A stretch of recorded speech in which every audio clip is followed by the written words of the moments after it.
The ivory envelope sat on Leela's kitchen counter like a snake ready to strike. Her hands shook as she read the elegant script for the third time. Mr. and Mrs. Harrison Whitmore request the pleasure of your company at the wedding of their son, James Harrison Whitmore III, to Miss Caroline Elizabeth Sterling. The date was just 2 weeks away. 3 years had passed since her divorce from James, 3 years since his family had made it clear that a black woman would never be good enough for their precious son.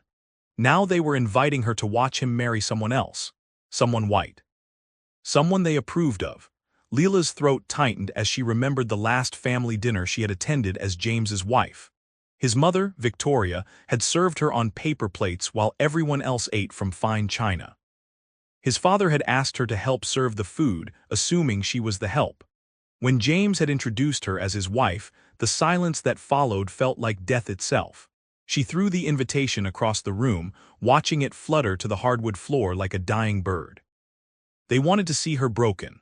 They wanted to watch her cry as their son married his proper bride. They probably expected her to show up desperate and pathetic, begging for scraps of attention from the man who had once promised to love her forever. The worst part was not knowing if James had agreed to this cruel joke. Had he laughed when his mother suggested inviting his ex-wife to his wedding? Had he signed off on this final humiliation? Leela walked to her bathroom mirror and stared at her reflection. Her dark skin was flawless, her natural hair was healthy and full, and her brown eyes still held the fire that had first attracted James 5 years ago. She was not the same broken woman who had signed those divorce papers with tears streaming down her face. "They want to see me fall," she whispered to her reflection. "But I'm not the same woman they destroyed." She picked up the invitation from the floor and read it one more time. This time, she smiled. They had made one crucial mistake. They had assumed she would stay down after they knocked her down. They had no idea what she had built from the ashes of their marriage. Her phone buzzed with a text from her best friend Nicole. "Girl, you better not be thinking about going to that wedding." Leela typed back, "Oh, I'm going. But not for the reasons they think." She had spent 3 years rebuilding herself from nothing. 3 years creating something beautiful from the pain they had caused.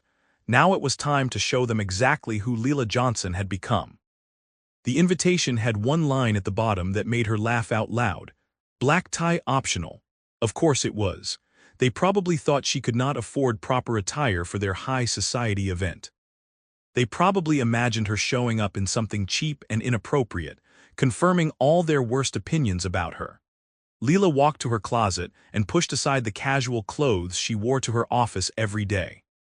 In the back, covered in protective plastic, hung the dress she had been saving for a special occasion. She had bought it 6 months ago with her first $1 million profit check. It was time to let the world see what a queen looked like. She pulled out her laptop and began making calls. If the Whitmore family wanted to play games, she would show them how the game was really played. They had taught her that appearances mattered in their world. They had shown her that respect came from power and money. Well, she had both now. Her phone rang. The caller ID showed James's number. Her heart stopped for a moment before she declined the call. She was not ready to talk to him yet. Not until she was prepared for whatever lies he might tell her about this invitation. The phone rang again immediately. This time she answered. "Hello, James." "Leela, I just found out about the invitation. I had no idea my mother sent it. I'm so sorry." His voice sounded tired, older than she remembered, but she could not let herself feel sorry for him, not after everything that had happened. "Are you calling to uninvite me?" she asked, keeping her voice steady. "I'm calling to apologize. My family had no right to do this to you." "But you're still marrying her." The silence stretched between them like a canyon. Finally he spoke. "Yes, the wedding is still happening." "Then I'll see you there, James. I wouldn't miss it for the world." She hung up before he could respond. Her hands were shaking again, but this time from excitement rather than fear. They wanted to humiliate her, but she was going to turn their game against them. Leela spent the rest of the evening planning. She made appointments with her hairstylist, her personal shopper, and her driver. She scheduled meetings with her business partners to ensure everything would run smoothly while she took a few days off. 3 years ago, she had left their marriage with nothing but her dignity and a small savings account. Now she owned 3 successful businesses, a penthouse apartment, and more money than James's family could imagine. They had tried to break her spirit, but instead they had forged it into something unbreakable. As she prepared for bed, Leela looked at the invitation one more time. They had signed their own defeat when they decided to invite her. They had no idea that the broken woman they had destroyed no longer existed. She was about to show them what happened when you underestimated a queen. The next morning, Leela woke with a sense of purpose she had not felt in years. Sunlight streamed through the floor-to-ceiling windows of her penthouse, casting golden light across the marble floors. This was her domain now, her kingdom built from determination and pain. She made her coffee and sat at her dining table, which overlooked the city skyline. 3 years ago, she had been living in a tiny apartment, crying herself to sleep every night. Now she owned the entire top floor of one of the most expensive buildings in the city. Her phone buzzed with messages from her team. Her marketing company had 3 major campaigns launching next week. Her restaurant was booked solid for the next 2 months. Her clothing line was being featured in fashion magazines. The broken wife they remembered no longer existed. "Good morning, boss," Nicole's voice came through the intercom. As her best friend and business partner, Nicole had keys to the penthouse and often arrived early to discuss the day's plans. "Morning, Nicole. Ready to help me plan the performance of a lifetime?" Nicole walked into the dining room carrying a tablet and wearing a knowing smile. "Girl, I've been ready since you told me about this crazy plan. I already called your stylist. She's cleared her entire day." They spent the morning going through every detail. Leela's dress needed to be perfect, elegant enough to fit their high society standards, but stunning enough to make every person in that room stop and stare. Her jewelry needed to whisper wealth without screaming desperation. Her car needed to announce her arrival without looking like she was trying too hard. "What about James?" Nicole asked carefully. "Have you thought about what you'll say to him?" Leela stared out at the city below. "I've thought about it every day for 3 years, but I'm not going there for him, I'm going there for me." At noon, they drove to the most exclusive boutique in the city. Leela's stylist, Patricia, was waiting with champagne and a selection of gowns that cost more than most people made in a year. "Darling," Patricia said, kissing Leela's cheeks, "when you called about needing to look like royalty, I knew exactly what you needed." The first dress was beautiful but too sweet. The second was stunning but too obvious. The third dress made both women gasp when Leela stepped out of the dressing room. It was midnight blue silk that seemed to capture light and hold it. The cut was perfect for her figure, elegant and sophisticated without being revealing. When she moved, the fabric flowed like water. The color made her dark skin glow like she was lit from within. "That's the one," Nicole whispered. "You look like you were born to wear it." Next came shoes, heels high enough to command attention, but comfortable enough to last through an entire wedding reception. Then jewelry, diamonds that caught the light but were classic enough to never go out of style. Every detail had to be perfect. While Patricia handled the final alterations, Leela went to her hair appointment. Her stylist, Marcus, had worked with her for 2 years and understood exactly what she wanted. "We're going for queen, not princess," she told him. "Honey, you were born a queen, I'm just going to make sure everyone else can see it." He worked for 3 hours, creating an elegant updo that showed off her graceful neck and strong shoulders. A few carefully placed curls framed her face, softening the look just enough to appear effortless. "Now for makeup," he said, leading her to the makeup chair. The makeup artist created a look that was flawless but natural. Her skin looked perfect, her eyes were defined but not dramatic, her lips were the perfect shade of wine that complemented the dress. When she looked in the mirror, she saw the woman she had always been inside, confident, beautiful, and powerful. "James is going to lose his mind when he sees you," Nicole said as they left the salon. "This isn't about James," Leela replied, but her heart skipped anyway. That evening, she stood in her walk-in closet, looking at the dress hanging there like armor waiting for battle. Tomorrow she would walk into a room full of people who had treated her like dirt. Tomorrow she would face the man who had promised to love her forever but had chosen his family's approval over their marriage. Her phone rang. James again. This time she answered. "Leela, please don't come tomorrow, my family. They're not good people, they'll try to hurt you." I know exactly who your family is, James. I was married to you for 2 years, remember? Then you know why I don't want you there. I don't want them to hurt you again. His voice sounded genuinely concerned, which made her angry. Where had this concern been when his mother was serving her on paper plates? Where had it been when his father was asking her to clean up after dinner parties? I can take care of myself now, she said. I'm not the same woman you divorced. Leela, I never wanted the divorce. You know that. But you didn't fight for me either. The truth hung between them like a sword. He had let his family destroy their marriage without putting up a real fight. He had chosen the easy path over the right path. I was weak, he admitted. I was a coward and I lost the best thing that ever happened to me. Yes, you did, but that's not my problem anymore. She hung up and turned off her phone. Tomorrow would be difficult enough without listening to his excuses tonight. Leela poured herself a glass of wine and sat on her balcony, looking out at the city lights. 3 years ago, she had been planning her future with James. Now she was planning to show his family that they had underestimated the wrong woman. She thought about the early days of their relationship, when James had pursued her with such determination. He had seen her strength then, had admired her independence. Somewhere along the way, his family had convinced him that those same qualities made her unsuitable to be his wife. Tomorrow she would remind him what he had given up. Not to win him back, that ship had sailed long ago, but to show him and his family and herself that their rejection had not broken her. It had made her stronger. The invitation sat on her coffee table, no longer looking like a weapon. Now it looked like an opportunity. They had invited her to watch their victory, but she was going to show them her own. The morning of the wedding dawned clear and bright. Leela woke early, her stomach fluttering with anticipation rather than nerves. Today was the day she had been preparing for, mentally and emotionally, for 3 years. She took a long bath, using oils that made her skin glow. She ate a light breakfast and drank green tea to keep her calm. Every movement was deliberate, every choice calculated. This was not just getting ready for a wedding, this was preparing for war. Nicole arrived at 10, carrying flowers and champagne. Liquid courage, she offered, holding up the bottle. I don't need courage today, Leela replied. I need clarity. Instead, she drank water and did her morning meditation. She needed to be completely present for what was about to happen. No alcohol to cloud her judgment or dull her senses. At noon, she began the transformation.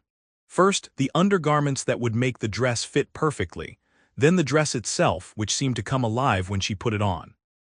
The silk moved with her body like it was made for her.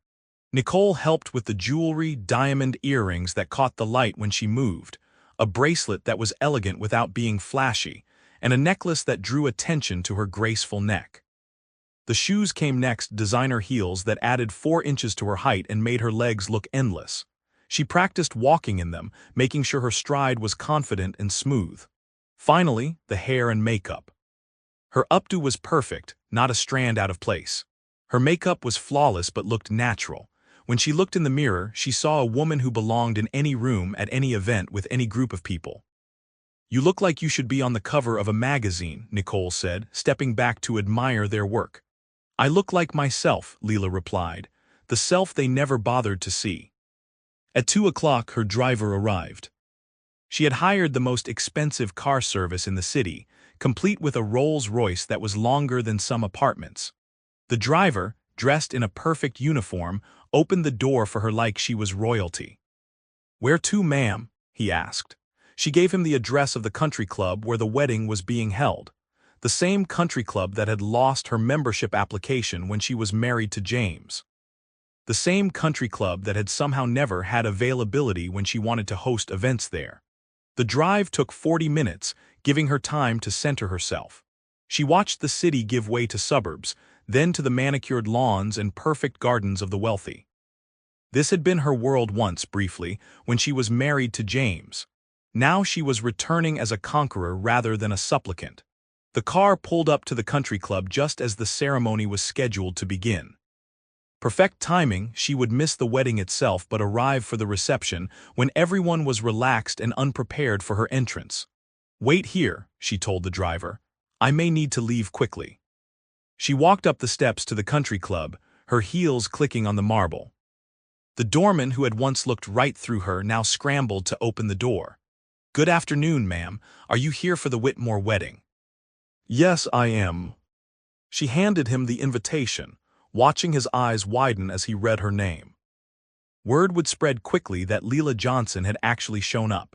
The cocktail reception was in full swing in the main ballroom. She could hear laughter and conversation through the closed doors. She took a deep breath, checked her reflection one more time in the hallway mirror, and nodded to the staff member waiting to announce her. "Ladies and gentlemen," the announcer's voice carried across the room, "Ms. Leela Johnson." The double doors opened and she stepped into the ballroom. The effect was immediate and electric. Conversations stopped mid-sentence. Glasses paused halfway to lips. Every head in the room turned to look at her. She moved into the room with the grace of a dancer and the confidence of a queen. Her dress flowed behind her like liquid midnight. Her diamonds caught the chandelier light and threw it back in brilliant flashes. Her smile was serene and mysterious. The crowd parted as she walked through, unable to look away. She heard whispers following in her wake. "Is that really James's ex-wife? She looks incredible. I heard she was broke after the divorce. Look at that dress, it must have cost a fortune." She made her way to the bar, ordered champagne, and turned to survey the room. In the corner she spotted James's parents, Victoria and Harrison Whitmore. Victoria's face had gone pale, her mouth slightly open in shock. Harrison looked like he had swallowed something unpleasant. Other guests were staring openly now, no longer pretending to have their own conversations. She had achieved exactly what she wanted. She was the center of attention at someone else's wedding. Then she saw him. James stood near the head table, his new bride beside him in her white gown. But he was not looking at his bride. He was staring across the room at Leela with an expression she could not quite read. Their eyes met across the crowded ballroom. For a moment, it felt like they were the only two people in the room. She lifted her champagne glass in a small salute, smiled, and turned away. The message was clear. She had come, she had conquered, and she was not the broken woman they remembered. Behind her, she heard Victoria Whitmore's voice, shrill with panic. "How dare she show up here looking like a queen," someone finished. Leela smiled and took another sip of her champagne. The real performance was just beginning. As Leela moved through the reception, accepting compliments and surprised greetings from people who barely acknowledged her 3 years ago, her mind drifted to how it all began. The memories came in waves, bittersweet and sharp. She had met James at a charity auction 5 years ago. She was there representing her small marketing firm, trying to network and grow her business. He was there because his family supported the charity, looking bored and checking his watch every few minutes.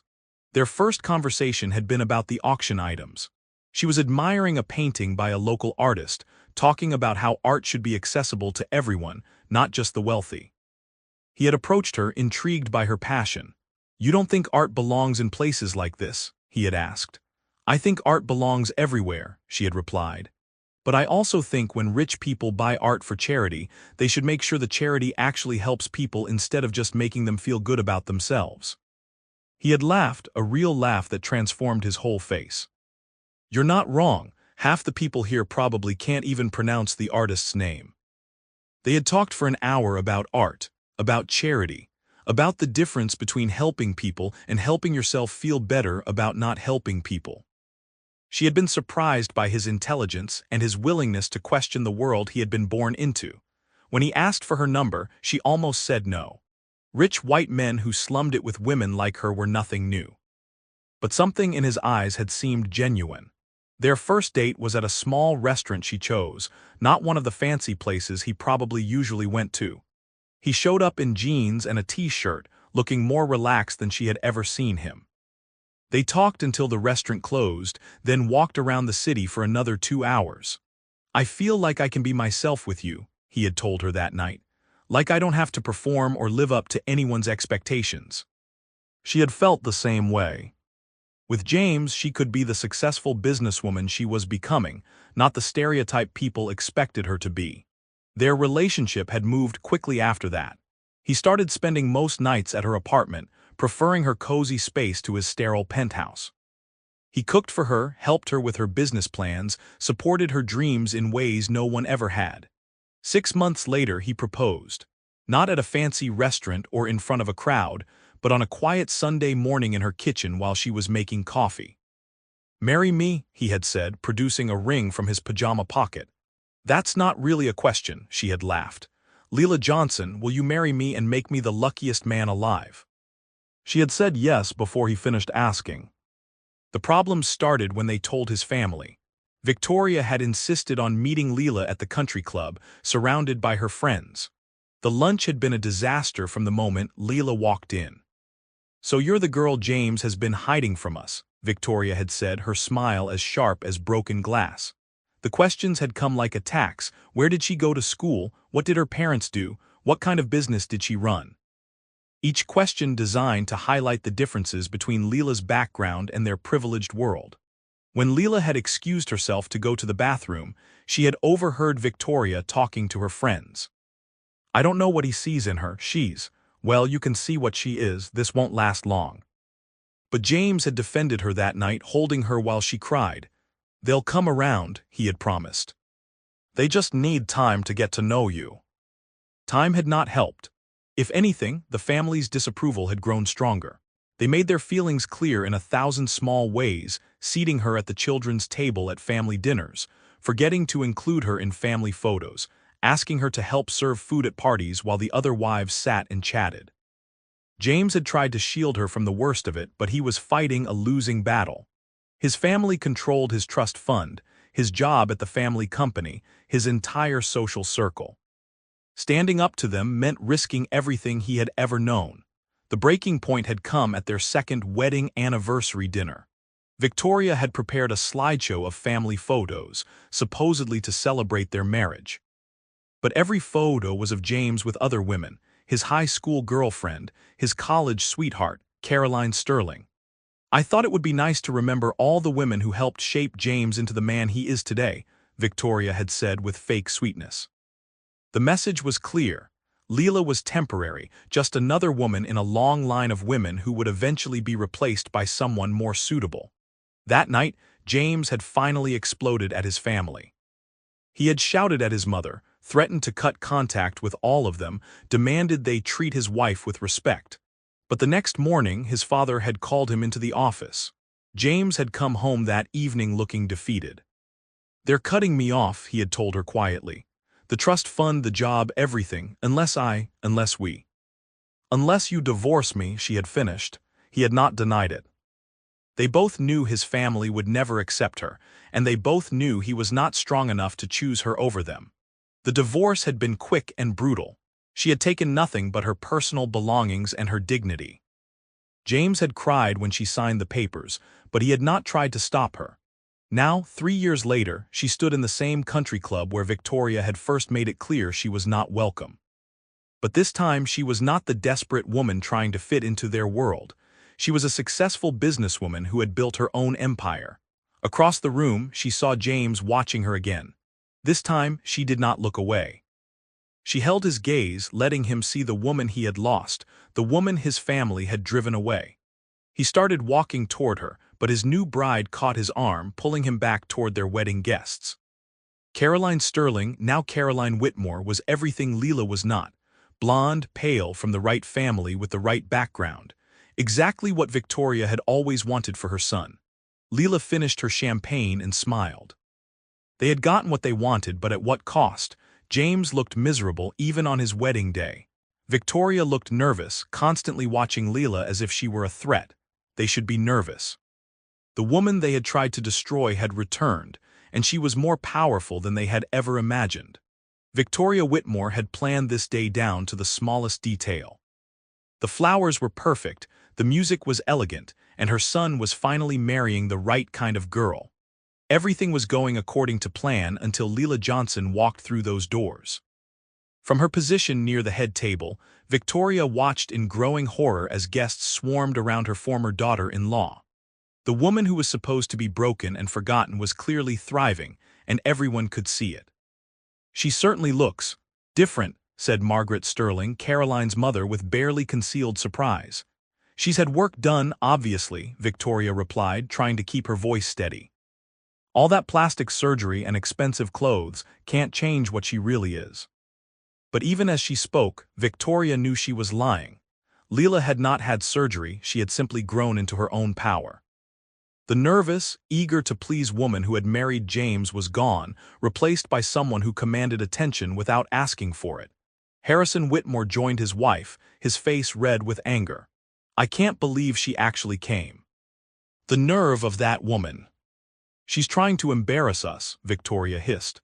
Look at how everyone is staring at her instead of Caroline. This is Caroline's day and that woman is ruining it. But across the room, Caroline did not look upset. In fact, she was watching Leela with obvious admiration. She's beautiful, Caroline said to her new husband. Your ex-wife is absolutely stunning.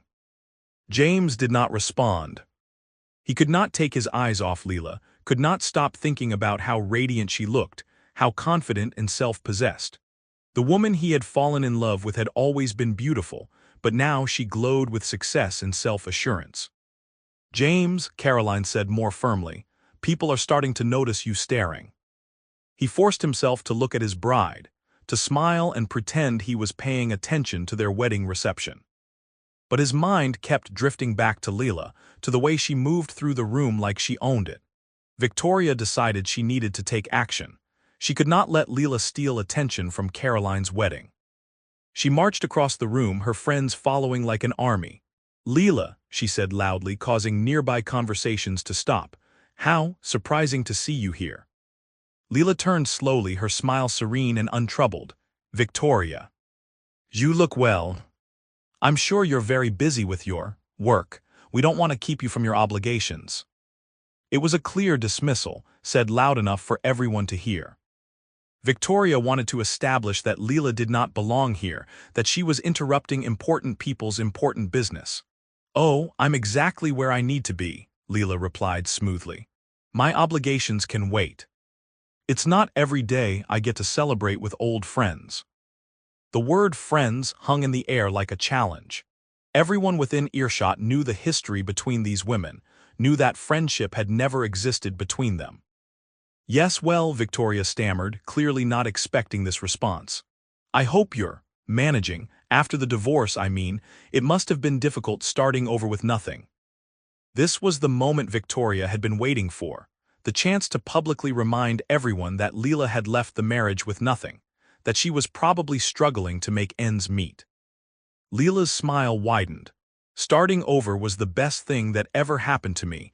It gave me the chance to build something of my own. Oh, that's nice, dear. A little job to keep you busy. 3 businesses, actually. My marketing firm has offices in 5 cities now.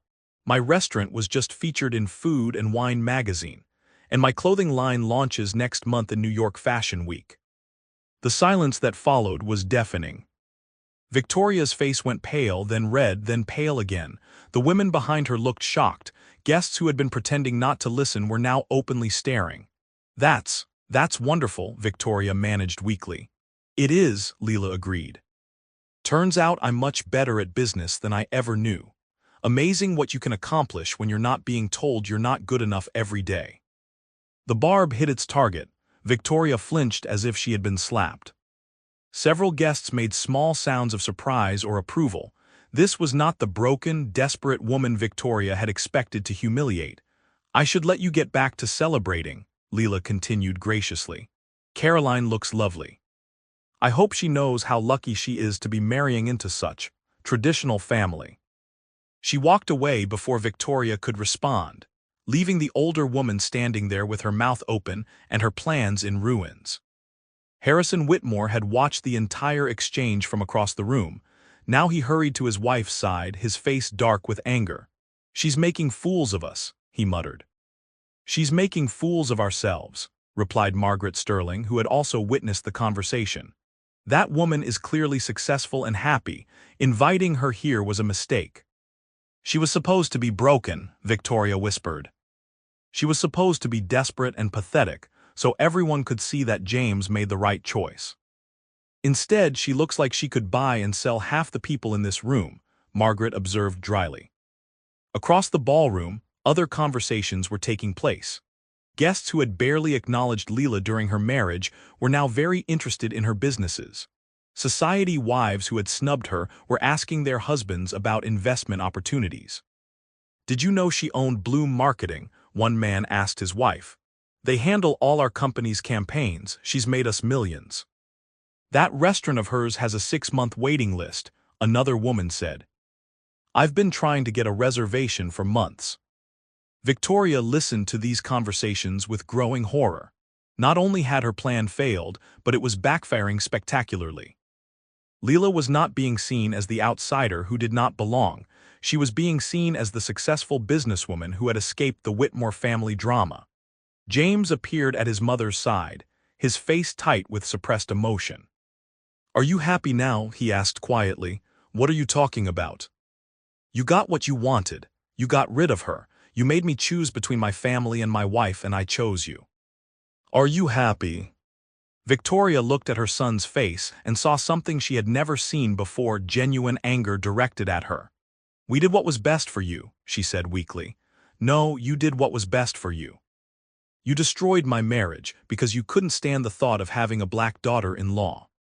"James, keep your voice down," Harrison warned, looking around nervously. "Why? Because people might hear the truth. Because they might realize that the great Whitmore family are just small-minded bigots who destroyed their son's happiness."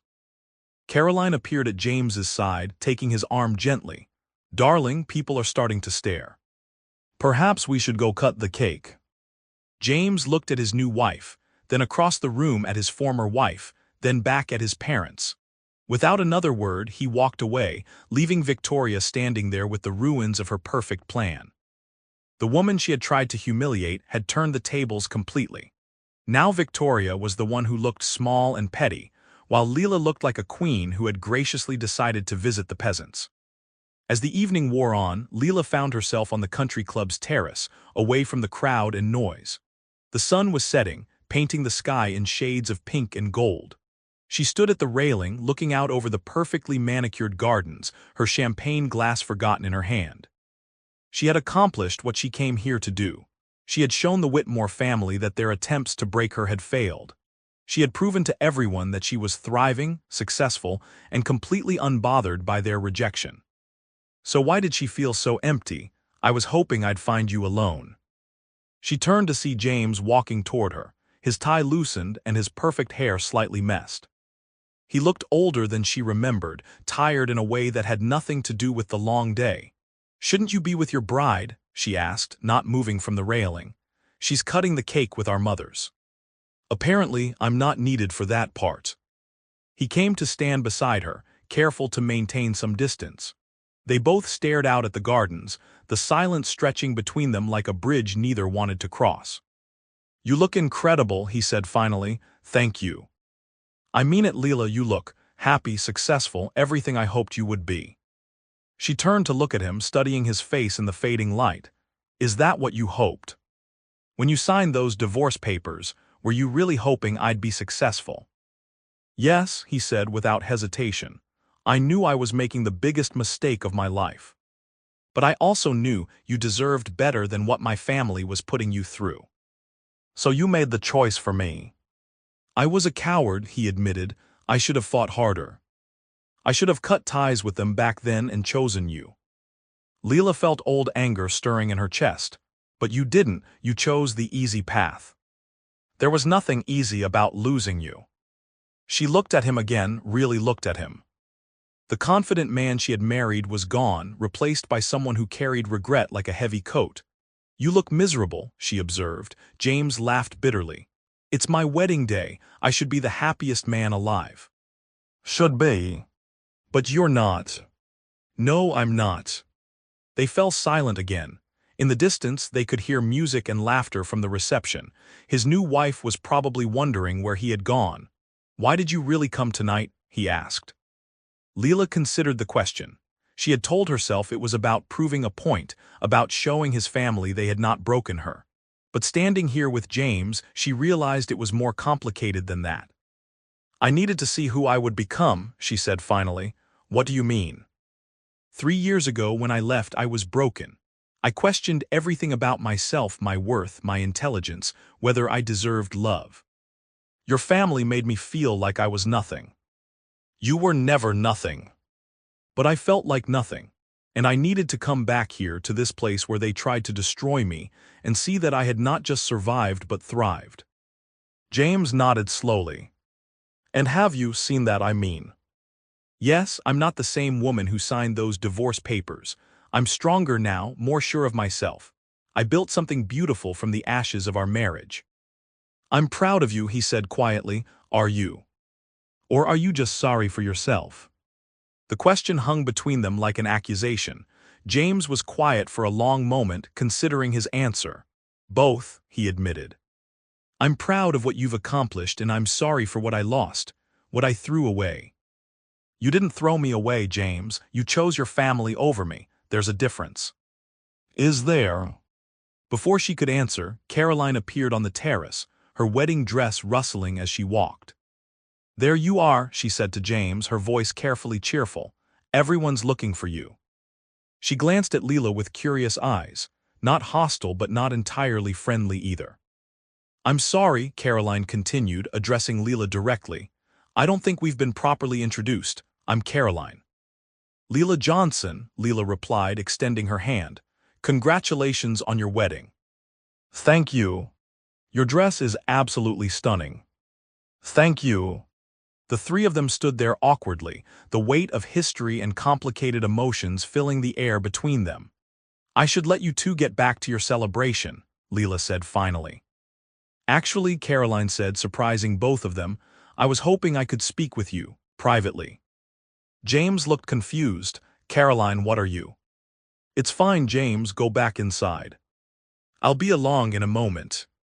He hesitated, clearly not wanting to leave the two women alone together, but Caroline's expression brooked no argument. He kissed his wife's cheek and walked back toward the reception, leaving them alone on the terrace. This is probably the strangest conversation I'll ever have, Caroline began, but I need to know something. What's that? Do you still love him? The direct question caught Leela off guard. She studied Caroline's face, looking for signs of jealousy or anger, but found only genuine curiosity. Why are you asking me that? Because I married a man who's still in love with his ex-wife, and I need to know if she's still in love with him. Leela felt a stab of sympathy for this young woman who had just married James. Caroline was beautiful, well-bred, everything the Whitmore family wanted, but she was also perceptive enough to see what everyone else could see, that James was not fully present in their marriage. Caroline, please just answer the question. Do you still love James? Leela looked through the French doors at the reception, where James was now standing with his parents, looking uncomfortable and trapped. I love who he used to be, she said finally.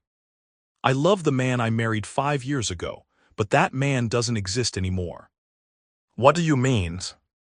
The James I fell in love with was brave enough to question his family's prejudices. He was strong enough to stand up for what was right. He was willing to fight for love. And now?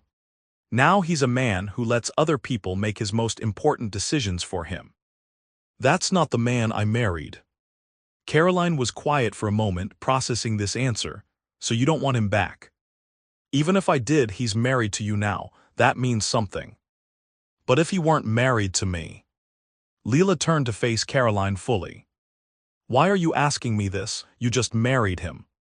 Because I can see the way he looks at you.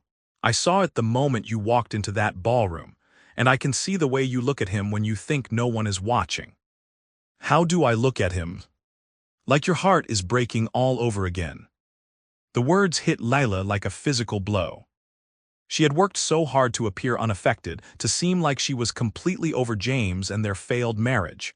I came here to prove I was over him, Leila admitted. And are you? I thought I was, but seeing him again. It's complicated. Caroline nodded as if this was the answer she had expected.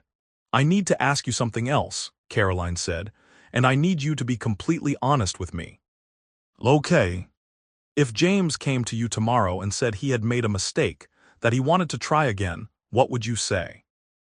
Leela stared at this young woman who was asking her to imagine stealing her husband on their wedding day. There was something almost surreal about the conversation. "Caroline, I can't answer that, it's not fair to you." "I'm not asking you to be fair to me, I'm asking you to be honest with me." "There's a difference." Leela thought about the question seriously. What would she say if James came to her tomorrow? 3 years ago she would have said yes immediately. Even a year ago she might have been tempted. "I would say no," she said finally.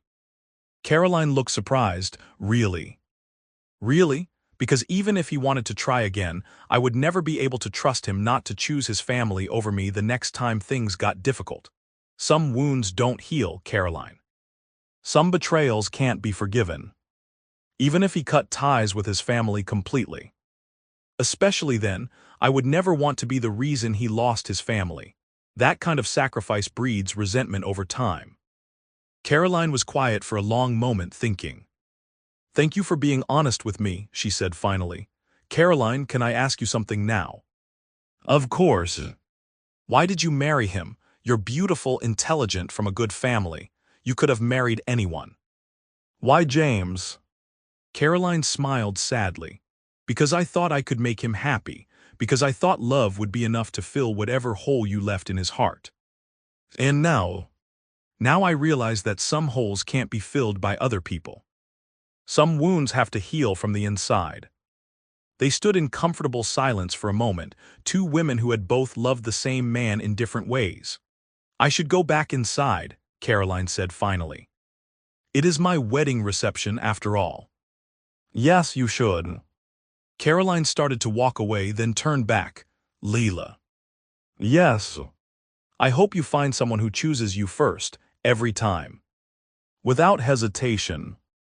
"I hope you do too."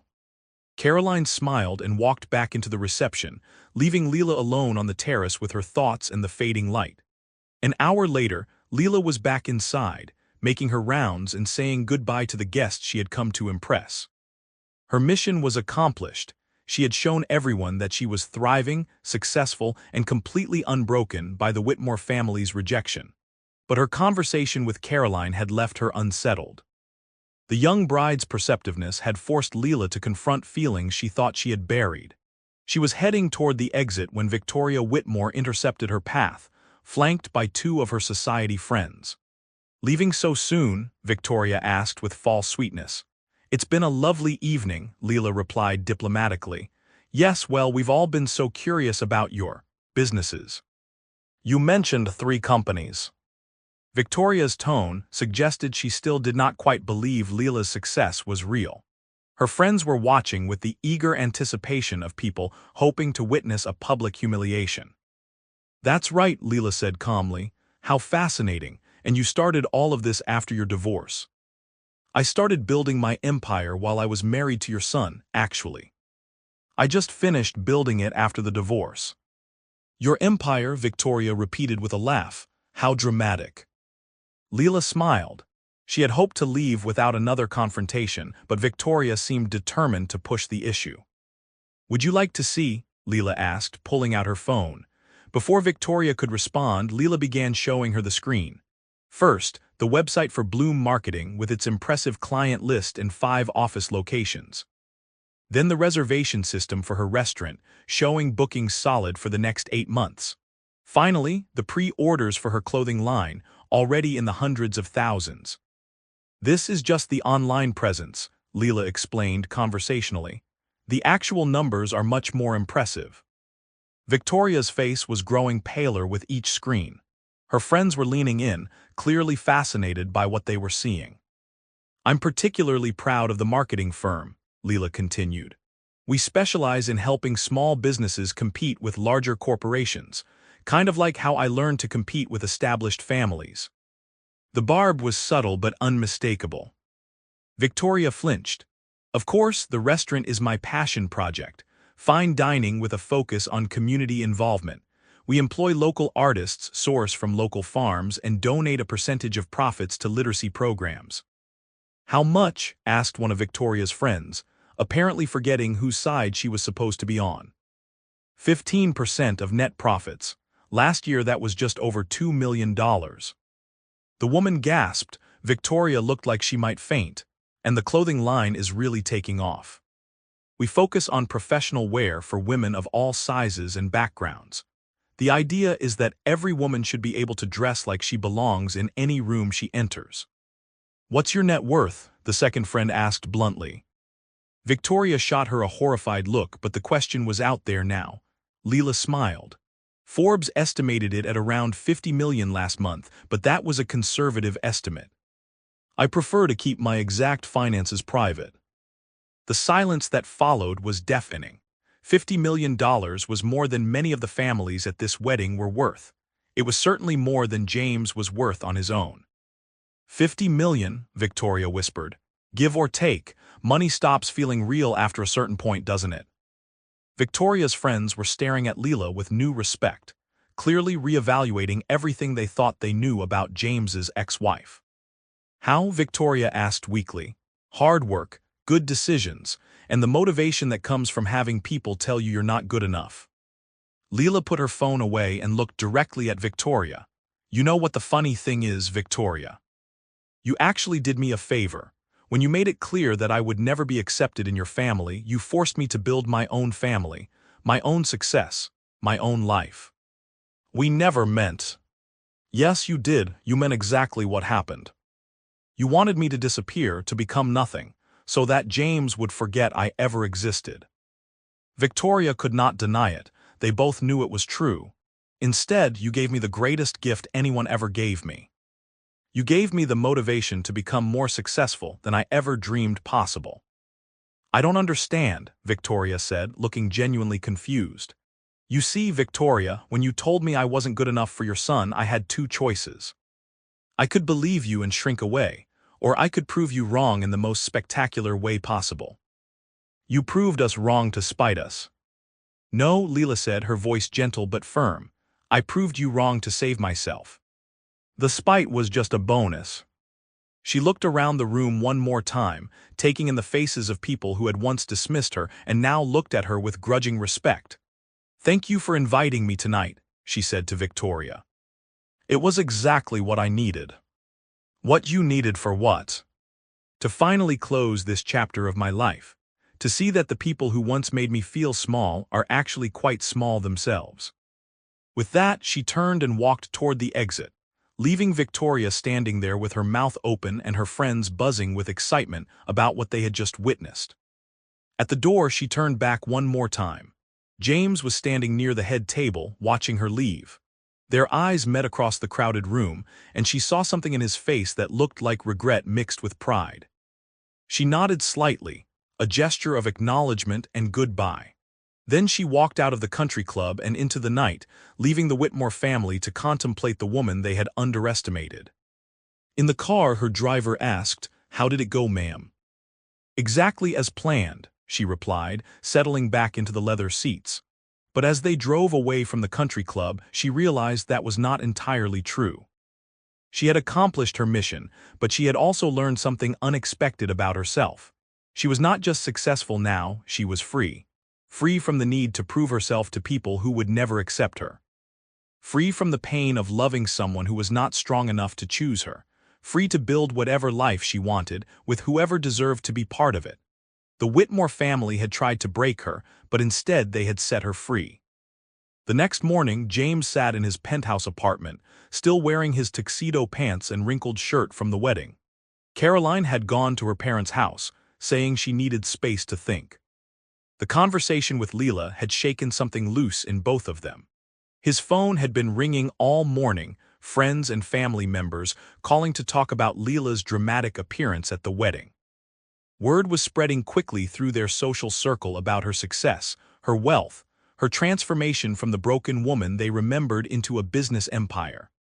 At noon, his parents arrived unannounced, his mother looking haggard and his father red-faced with anger. "We need to talk," Harrison announced, pushing past James into the apartment. "Good morning to you too, Dad." Victoria collapsed onto his couch like she had been physically wounded. "Do you have any idea what that woman has done to us?" "What are you talking about?" "Everyone is talking about her," Victoria said. "About her businesses, her money, her success. They're asking questions." What kind of questions? Harrison answered grimly. Questions about why we divorced our son from a woman worth $50 million. Questions about whether we're the kind of people who would destroy a marriage over race. James sat down heavily in the chair across from his parents. And what did you tell them? What could we tell them? Victoria snapped. That we thought she wasn't good enough for you, that we wanted you to marry someone from a better family. You mean someone white. Don't be ridiculous. Mom, we both know what this was really about. Just say it. Victoria and Harrison exchanged glances. For 30 years, they had danced around their prejudices with polite euphemisms and coded language. Now their son was asking them to face the truth directly. She wasn't suitable, Victoria said finally, because she was black. Because she didn't fit into our world. Our white world. Harrison stood up, pacing to the window. James, you're being unfair. We had legitimate concerns about your compatibility. Such as her background, her family, her education. Her family owns a successful restaurant. Her father is a teacher. Her mother is a nurse. She has 2 degrees from excellent universities. What exactly was wrong with her background? Victoria threw up her hands. She didn't understand our way of life. You mean she didn't accept being treated like dirt at family dinners? We never treated her like dirt. James laughed bitterly. You served her on paper plates while everyone else used china. You asked her to help serve food while the other wives sat and chatted. You seated her at the children's table at family gatherings. Those were just misunderstandings. No, Mom, those were deliberate insults designed to make her feel unwelcome.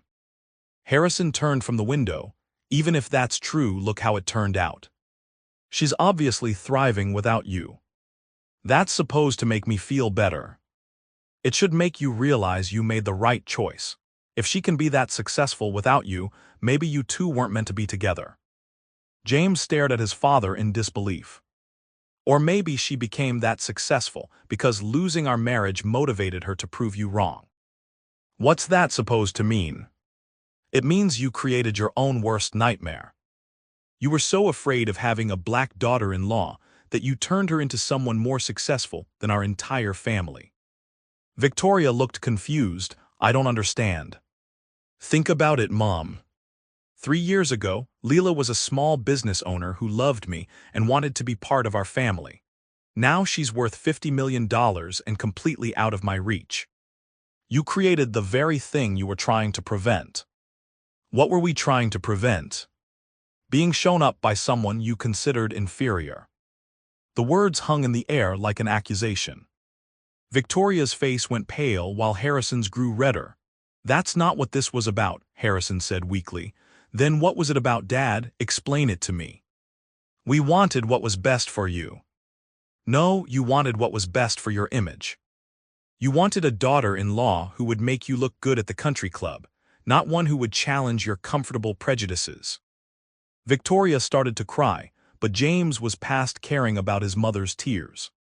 Do you know what Leela told Caroline last night? He continued. What? She said that even if I came to her tomorrow and begged her to take me back, she would say no. Not because she doesn't have feelings for me, but because she could never trust me not to choose you over her again. And that's bad, Victoria asked uncertainly. It's devastating, Mom. It means I destroyed the best relationship I'll ever have, and for what? So you could feel comfortable at dinner parties. Harrison sat back down, looking older than James had ever seen him. We thought we were protecting you. From what? From love, from happiness, from a woman who supported my dreams and made me a better person. From making a mistake, Victoria whispered. The only mistake I made was listening to you. James stood up and walked to the window, looking out at the city where Leela was building her empire. I married Caroline because she's everything you wanted, he said without turning around. She's white, she's from the right family, she fits perfectly into your world. That's good, Victoria said tentatively. Is it? Because I don't love her the way I loved Leela. I'll never love anyone the way I loved Leela. Love isn't everything, son, Harrison said. Compatibility matters, shared backgrounds matter. You know what matters more: respect, trust. Having someone believe in you when the whole world is against you. We believe in you. James turned to face his parents. No, you don't. If you believed in me, you would have trusted me to choose the right woman for myself. We were trying to save you from a difficult marriage. Instead, you condemned me to an empty one. The room fell silent. Victoria's tears had stopped, but her face was streaked with mascara. Harrison looked like a man who was finally understanding the consequences of his actions. What do you want us to do? Victoria asked quietly. I want you to admit the truth. I want you to acknowledge that you destroyed my marriage because you're racists who couldn't stand the thought of having black grandchildren. James. Say it, Mom. Just once tell the truth. Victoria looked at her husband, then back at her son. When she spoke, her voice was barely a whisper. We were wrong. About what specifically? About Leela, about race. About what makes someone worthy of love. It was not the full confession James wanted, but it was more than his mother had ever admitted before. What now? Harrison asked. Now you have to live with the consequences of your choices. Just like I do. And Caroline's. James thought about his new wife, about her perceptive questions and her obvious unhappiness. Caroline deserves better than a husband who's still in love with his ex-wife. You're not thinking of getting divorced again, Victoria said in horror. I'm thinking of doing what I should have done 3 years ago, making decisions based on what's right instead of what's easy. He walked to the door and opened it, clearly dismissing his parents. I need you to leave now. I have some thinking to do. Victoria and Harrison gathered their things and headed for the door. At the threshold, Victoria turned back. James, we really did think we were helping. I know, Moms. But your help cost me the love of my life. After they left, James sat alone in his apartment, surrounded by wedding gifts and the remnants of a celebration that had felt hollow from the beginning. He picked up his phone and scrolled to Leela's number, still stored in his contacts after all these years. His finger hovered over the call button, but he did not press it. She had made it clear that their chapter was closed. She had built a new life without him, and she was happy. Calling her now would be selfish, an attempt to ease his own guilt rather than respect her choices. Instead, he put the phone down and began planning what he should have done 3 years ago, putting his own happiness above his family's expectations. 2 weeks later, Caroline sat in her lawyer's office, signing annulment papers. The marriage had lasted exactly 14 days, and both she and James had agreed it was better to end it quickly rather than drag out the inevitable. Are you sure about this? Her lawyer asked. You could fight for a settlement. The Whitmore family has significant assets. I don't want their money, Caroline replied firmly. I just want my freedom. James had been generous in the annulment agreement, giving her the apartment they had planned to share and enough money to start over anywhere she wanted. More importantly, he had been honest with her about his feelings for Leela. I can't give you the love you deserve, he had told her 3 days after the wedding. It wouldn't be fair to either of us to pretend otherwise. Caroline had been hurt but not surprised. She had seen the way he looked at Leela at their wedding reception, had heard the longing in his voice when he talked about her. What will you do now? She had asked him. I don't know. Try to figure out how to live with the choices I've made. Now, walking out of the lawyer's office as a single woman again, Caroline felt lighter than she had in months. The marriage had been a mistake, but at least it had been a short one. Across town, James was in his own lawyer's office, signing different papers. These were more complicated documents that would separate his finances from his family's trust fund, papers that would give him control of his own money and his own life. You're sure about this? His lawyer asked. Once you sign these papers, your parents can't help you financially if your business ventures fail.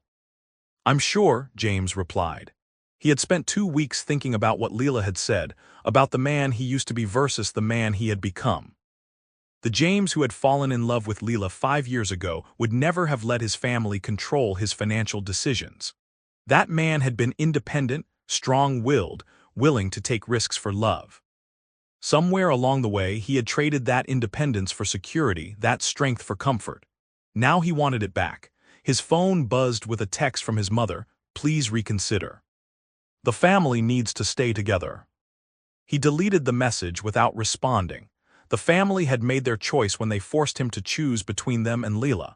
Now he was making his. With his financial independence secured, James began making other changes. He sold the penthouse his parents had bought him and moved into a smaller apartment that he chose and paid for himself. He resigned from the family business and started his own consulting firm. Most importantly, he began going to therapy to understand how he had allowed his family to control his most important decisions. "What do you want now?" his therapist asked during their third session. "I want to be the man Leela fell in love with again," James replied. "Not to win her back. No, she's made it clear that ship has sailed, but for myself. I want to be someone I can respect." Meanwhile, Leela was dealing with her own aftermath from the wedding. The publicity from her dramatic appearance had brought new business opportunities and media attention. 3 magazines wanted to do features on her success story. 2 publishers were interested in a book deal about building a business empire after divorce. But despite all the positive attention, she felt restless and unsettled. The confrontation with the Whitmore family had given her closure, but it had also stirred up feelings she thought she had resolved. "You've been quiet lately," Nicole observed as they reviewed quarterly reports in Leela's office. "Just thinking about James." Leela looked up from the financial documents. "Is it that obvious?" "Girl, you've been staring out that window for 20 minutes. Either you're thinking about your ex-husband or you're planning to buy the building across the street." "I'm not thinking about buying that building." Nicole laughed. "So it is about James." Seeing him again brought back a lot of memories, good ones and bad ones. "Do you regret going to the wedding?" Leela considered the question. "No, I needed to do that. I needed to prove to myself that I had moved on." "And have you?" "I thought I had, but seeing him again, talking to him, it reminded me of who we used to be together." "That was a long time ago, Leela. People change." "I know. And the man I saw at that wedding isn't the man I married. He's weaker now, more defeated. So why are you still thinking about him?" Leela turned back to the window, watching the city move below her. "Because part of me wonders if he could become that man again, if he wanted to badly enough. And if he could, it doesn't matter. Even if he transformed back into the man I fell in love with, too much has happened. Some bridges can't be rebuilt." But even as she said the words, Leela was not sure she believed them. Love was complicated, and despite everything that had happened, she could not deny that seeing James again had awakened feelings she thought were dead. Her phone rang, interrupting her thoughts. The caller ID showed an unknown number. Leela Johnson speaking. "Ms. Johnson, this is Caroline Whitmore. Well, Caroline Sterling again, actually. Could we meet for coffee?" Leela was surprised to hear from James's ex-wife, or rather his ex-wife again. "Of course, is everything all right?" "Everything's fine, I just think we should talk." They arranged to meet the next day at a quiet cafe downtown. Leela spent the rest of the afternoon wondering what Caroline could possibly want to discuss. The next day, she arrived at the cafe to find Caroline already there, looking relaxed and happy in a way she had not looked at her own wedding. "Thank you for meeting me," Caroline said as Leela sat down. "Of course, how are you doing?" "Much better, actually. The annulment was finalized yesterday." "I'm sorry to hear about your marriage ending." Caroline smiled. "I'm not. It was the right decision for both of us." "What did you want to talk about?" Caroline took a sip of her coffee before answering. "James." "Caroline, I don't think. Please just hear me out. I'm not here to ask you to take him back or to interfere in anyone's life. I just want to tell you what I've observed." Against her better judgment, Leela found herself curious about what Caroline had to say. "All right. James has made some major changes in the past 2 weeks. He cut financial ties with his family. He moved out of the apartment they bought him. He left the family business. That's between him and his family. He's also started therapy. And he talks about you." "Caroline, not in a way that's disrespectful to our marriage, but in a way that shows he's finally understanding what he lost and why. Leela felt her heart skip a beat, but she kept her expression neutral. What's your point? My point is that I think he's becoming the man you fell in love with again, and I think you should know that. Why are you telling me this? Caroline smiled sadly. Because I spent 2 weeks married to a man who was in love with someone else, and it taught me something important about what real love looks like. Which is, real love fights for itself. It doesn't give up when things get difficult. It doesn't let other people make its most important decisions. James had his chance to fight for our love. He chose not to. You're right, but people can change, Leila. People can learn from their mistakes and become better. Even if that's true, it doesn't change what happened between us. No, it doesn't, but it might change what could happen between you in the future. Leila stared at this woman who was encouraging her to consider reconciling with her ex-husband. It was either the most generous thing she had ever witnessed or the most foolish. Why do you care? She asked.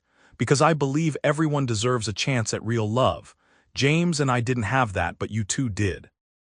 Maybe you could again. And if we did, if we somehow found our way back to each other, what would that mean for you?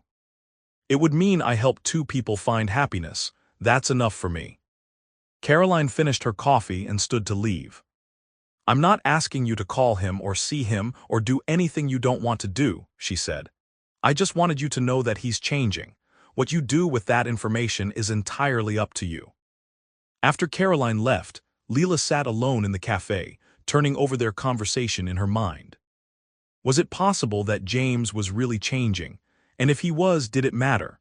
She had built a good life without him, a successful life that brought her satisfaction and pride.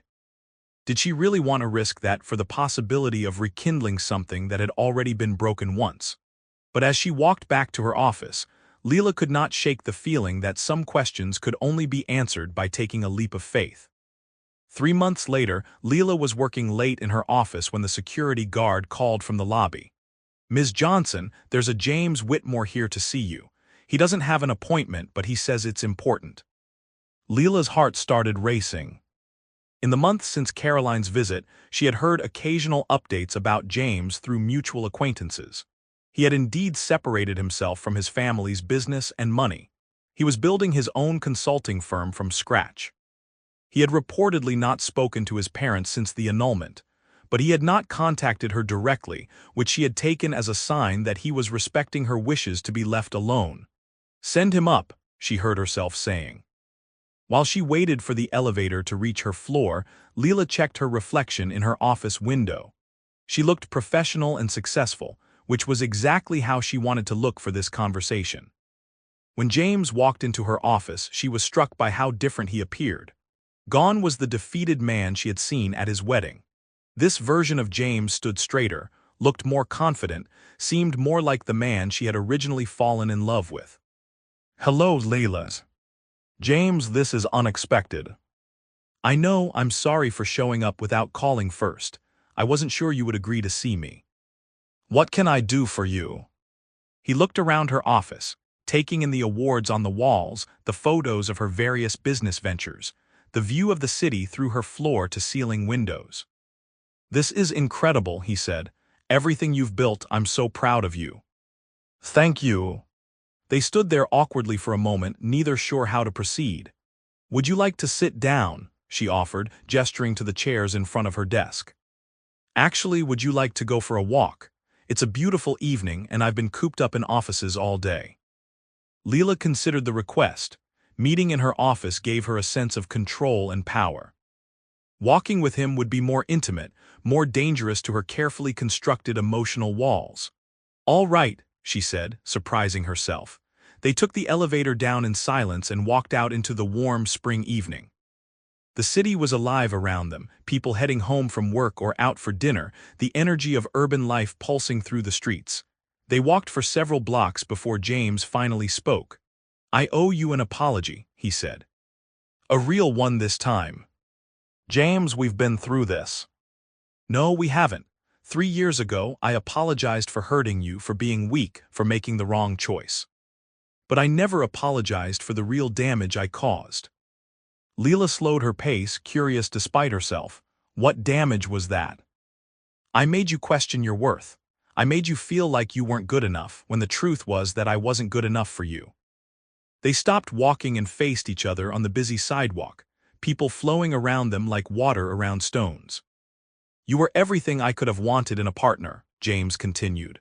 You were intelligent, successful, beautiful, kind. You supported my dreams and challenged me to be better. And I let my family convince me that none of that mattered because of the color of your skin. James, let me finish, please. I need to say this. Leela nodded, seeing something in his eyes she had not seen in years, complete honesty without reservation. I was a coward. I chose comfort over courage, conformity over love. I let racism destroy the best thing that ever happened to me, and then I compounded that mistake by making you feel like it was somehow your fault. I never thought it was my fault. Didn't you? Even a little bit. Didn't you wonder if maybe you should have tried harder to fit in, to be what they wanted? Leela was quiet, remembering those dark days after the divorce when she had indeed wondered if she could have done something differently. Maybe for a while, she admitted. That's what I'm apologizing for making you doubt yourself when you should have been doubting me. They started walking again, the conversation feeling easier in motion. What changed? Leela asked. Why are you saying this now? Therapy mostly, and seeing what I became when I chose their approval over everything I actually valued. Which was what? A shell of myself. A man who let other people make his most important decisions. Someone I didn't recognize or respect. They had walked to a small park and sat down on a bench overlooking a fountain. The setting sun painted everything in golden light. Caroline said you made some major changes, Leela said. You talked to Caroline. She asked to meet with me. She said some very kind things about you. James smiled. She's a good person. Much better than I deserved. She said you cut ties with your family. Financially, yes. I still talk to them occasionally, but I made it clear that I won't tolerate their racism anymore. If they want a relationship with me, they need to change. And have they? They're trying. It's slow progress, but my mother actually asked about you last week. Asked if you were happy. What did you tell her? I told her you were thriving in ways she couldn't imagine. They sat in comfortable silence for a while, watching the fountain and the people walking through the park. James, why are you really here? Leela asked finally. He turned to face her fully. Because I've spent 3 years learning how to be the man I should have been when I was married to you. And I wanted you to know that, even if it doesn't change anything between us. And does it change anything? That's not for me to decide. You made it clear that our chapter was closed, and I respect that. I just needed you to know that I finally understand what I lost and why. Leela studied his face, looking for signs of the weak man who had let his family destroy their marriage. But the person sitting beside her seemed different, stronger, more self-aware, more like the man she had originally fallen in love with. You do seem different, she said quietly. I am different. I had to be. Living with the knowledge of what I threw away was destroying me. So what happens now? James was quiet for a long moment, choosing his words carefully. Now I continue building a life I can be proud of. I continue trying to be the kind of man who deserves love, even if that love doesn't come from you. And us. There is no us, Leela. I understand that. I'm not here to try to win you back or to ask for another chance. I'm here because I needed you to know that I finally see clearly. But even as he said the words, Leela could hear the hope hidden underneath them. And despite every wall she had built around her heart, she felt something stirring in response. James, I need to ask you something, and I need you to be completely honest with me. Anything. If we somehow found our way back to each other and your family disapproved again, what would you do? I would choose you, he said without hesitation. Every time without question for the rest of my life. How can you be so sure? Because I've already lost you once by making the wrong choice. I would never make that mistake again. Leela felt tears threatening for the first time in months. This was the conversation she had dreamed of having 3 years ago when the wounds were fresh and her love was still bleeding. It might be too late for that, she said softly. I know, and I accept that. But I needed you to hear me say it. They sat together as the sun finished setting and the park lights came on. Around them, the city settled into its evening rhythm. I'm scared, Leela admitted finally. Of what? Of believing you. Of hoping again, of letting you break my heart a second time. I would never. You said that before, James. You promised to love me forever, and then you chose your family over me when it mattered most. You're right. And I don't know how to prove to you that I've changed, except by showing you over time. We don't have time.